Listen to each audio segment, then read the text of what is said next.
Banking aspirants दिनांक 16 मई 2023 के important जो बैंकिंग करंट अफेयर्स हैं उनमें जो सबसे पहला करंट अफेयर हम ले रहे हैं वो हम ले रहे हैं होलसेल प्राइस इंडेक्स से। होलसेल प्राइस इंडेक्स जिसको कि हिंदी में कहा जाता है थोक मूल्य सूचकांक। स्टूडेंट्स, थोक मूल्य सूचकांक या फिर होलसेल प्राइस इंडेक्स से हमें क्या पता लगता है? इससे हमें थोक के स्तर के ऊपर महंगाई का पता लगता है, यानी कि थोक के स्तर के ऊपर जो वस्तुएं हैं वो कितनी महंगी हुई या उनकी महंगाई में कितनी गिरावट आई या फिर उछाल आया, उसके बारे में हमें इस सूचकांक से पता लगता है, जो कि भारत सरकार की ministry of commerce and industry हर महीने जारी करती है। Ministry of commerce and industry को हिंदी में कहा जाता है वाणिज्य एवं उद्योग मंत्रालय। स्टूडेंट्स, बैंकिंग करंट अफेयर्स के एंगल से जो होलसेल प्राइस इंडेक्स है वो इसलिए चर्चा में आया हुआ है क्योंकि अप्रैल महीने में 2023 में जो थोक महंगाई है वो अपने सबसे निचले स्तर पर चली गई है और यह शून्य से भी नीचे चली गई है। यानी कि इससे आपको यह समझ में आ रहा है कि जो थोक के स्तर के ऊपर महंगाई है वो शून्य में चले जाने का सीधा सीधा मतलब ये है कि डिमांड और सप्लाई का बहुत जबरदस्त एक गैप क्रिएट हुआ है। यानी कि आप ये कह सकते हैं कि मार्केट में डिमांड नहीं रही और प्रोडक्शन की जो सप्लाई है वो पूरी तरह से बनी हुई है। इसका सीधा सीधा असर जो है वो भारत के उद्योगों के ऊपर पड़ता है या पड़ेगा, जिसकी वजह से ये एक चिंता का विषय है कि भारत की जो इकोनॉमिक ग्रोथ है या भारत की जो औद्योगिक ग्रोथ है वो इससे कम हो जाएगी अगर हमारी जो मुद्रास्फीति है और वो भी कौन सी थोक मुद्रास्फीति दर है अगर वो शून्य से नीचे चली जाती है। तो स्टूडेंट्स, जब थोक मुद्रास्फीति जो है वो शून्य से भी नीचे चली जाए तो उसको कहा जाता है थोक मुद्रा अपस्फीति। स्टूडेंट्स, मुद्रा अपस्फीति जिसको डिफ्लेशन भी कहा जाता है, इसका सीधा सीधा मतलब ये होता है कि समय के साथ साथ सेवाओं का और माल का यानी कि वस्तुओं का जो मूल्य है वो गिरता है। समय के बढ़ने के साथ वो बढ़ता नहीं है बल्कि गिरता है। यानी कि इसे सीधा सीधा डिस्करेजमेंट यानी कि इसे सीधा सीधा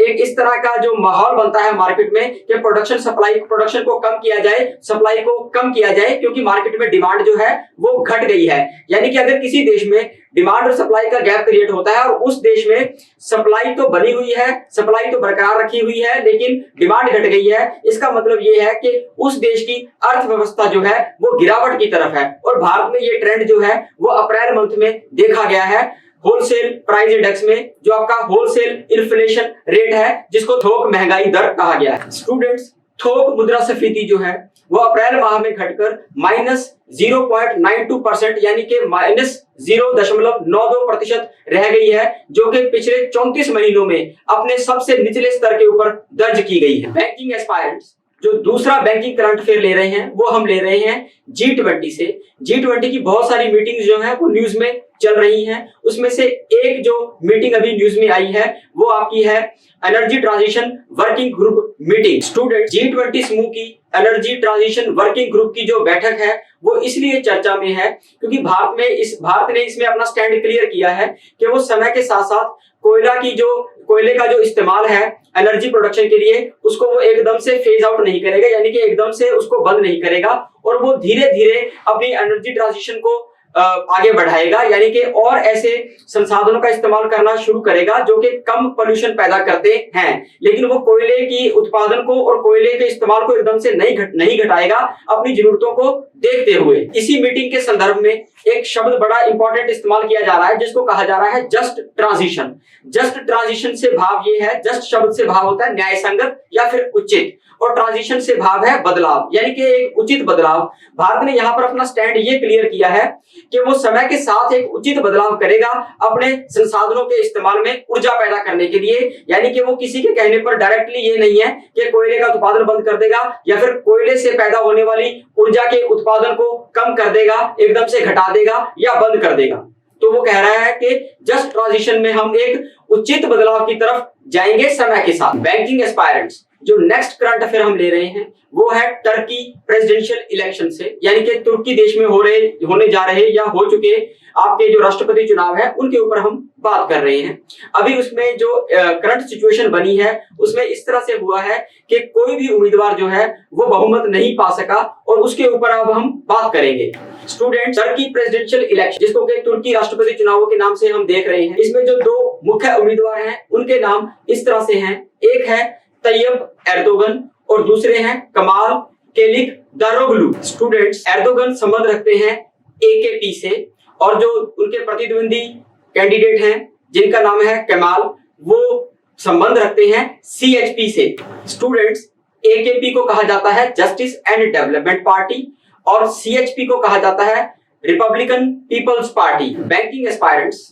Turkey presidential elections current affairs के एंगल से इसलिए इंपॉर्टेंट हो गए हैं क्योंकि कोई भी कैंडिडेट जो है वो बहुमत हासिल नहीं कर सका, और अब एक रन ऑफ वोट के लिए दोबारा से इलेक्शन करवाए जाएंगे। रन ऑफ वोट का मतलब ये होता है कि जब कोई भी कैंडिडेट एक क्लियर कट बहुमत ना ले सके तो फिर दोबारा से चुनाव करवाए जाते हैं। अब दोबारा से चुनाव जो है वो 28 मई को दोबारा से तुर्की में चुनाव या टर्की में चुनाव करवाए जाएंगे राष्ट्रपति चुनावों के लिए, और उसके बाद फिर से देखा जाएगा कि कौन जो कैंडिडेट है वो बहुमत लेकर के जा सकता है। स्टूडेंट्स, यहाँ पर एक और तीसरी पार्टी का जिक्र करना बनता है जिसका नाम है ATA अलायंस। ATA अलायंस जो टर्की के राष्ट्रपति चुनावों में पार्टी न्यूज में या चर्चा में आई, उसका कारण ये है कि इसी पार्टी की वजह से ही दोनों पार्टीज जो हैं, जो मुख्य पार्टीज थी, वहां की मेन पार्टीज थी, वो बहुमत हासिल नहीं कर सकी क्योंकि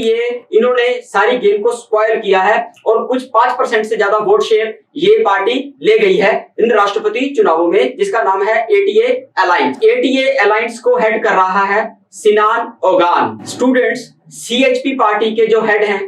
कमाल किलिचदारोग्लू, उनके बारे में एक इंपॉर्टेंट इंफॉर्मेशन यहाँ पर देनी जरूरी है कि कमाल किलिचदारोग्लू को टर्की का गांधी भी कहा जाता है। उसका कारण ये है कि महात्मा गांधी के जैसा डील डॉल कद काठी या वैसी फिजिकल अपीयरेंस की वजह से उनको टर्की का गांधी कहा जाता है। बैंकिंग एस्पायरेंट्स, जो नेक्स्ट हमारा करंट अफेयर है बैंकिंग से संबंधित, वो है क्रिप्टो करेंसी से। OpenAI के CEO और ChatGPT के फाउंडर जिनका नाम है सैम आल्टमैन, ये अब क्रिप्टो करेंसी की दुनिया में भी एंटर करने जा रहे हैं, और ये एक नई क्रिप्टो करेंसी को और एक क्रिप्टो करेंसी के नए प्रोजेक्ट को लॉन्च कर रहे हैं, और इनकी जो क्रिप्टो करेंसी है उसको नाम दिया गया है world coin. Students, world coin crypto currency project में एक इंपॉर्टेंट जो इंफॉर्मेशन है वो ये है